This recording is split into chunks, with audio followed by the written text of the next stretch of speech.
नसीम सिद्दीकी साहब, आप क्या समझते हैं, इमरान खान साहब की अप्रोच अब बदलती हुई नजर आ रही है कि वो वापस असेंबलीज में जाएंगे?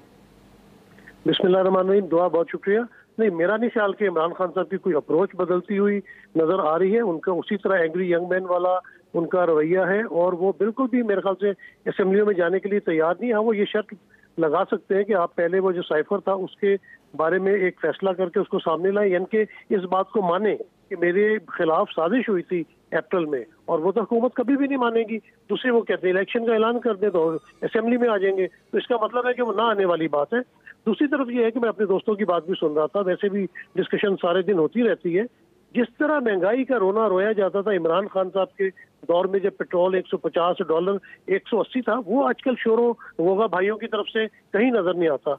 अभी की अगर आप बात करें तो अगर आप आलमी तौर पे देखें, दुनिया की मईशत डाउन जा रही है कोविड के बाद, फिर यूक्रेन वॉर के बाद, लेकिन पाकिस्तान का जो हाल हुआ है, ये महंगाई मार्च लेके आए थे बिलावल भुट्टो जरदारी डी चौक तक, उसके बाद मौलाना फजल रहमान ने धरना दिया था और हर वक्त महंगाई की बात करते थे और कहते हैं कि पाकिस्तान दिवालिये के करीब जा रहा था, इस वजह से हमने टेक ओवर किया।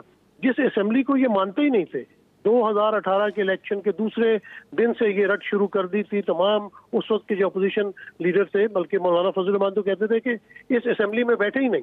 जिस असेंबली को ये नाजायज असेंबली बोलते रहे, सिलेक्टेड वजीर आजम बोलते रहे, ऐसी क्या वजूहत सामने आ गई कि वोट ऑफ नो कॉन्फिडेंस लाए और उसके बाद उन्होंने जो है वो कंटिन्यू किया, और कंटिन्यू करके जो महंगाई का तूफान इन्होंने अवाम के ऊपर बम गिराया है उसको देखें तो मतलब हर बंदा आज परेशान है। बिजली के बिल नहीं दिए जा रहे, बल्कि कई फैक्ट्री ओनर्स हैं, उन्होंने कहा कि हमारी तमाम लेबर ने अप्लाई किया है कि हमें एडवांस सैलरीज दें ताकि हम अपने बिजली के बिल पे कर सकें। इतनी महंगाई का तूफान है।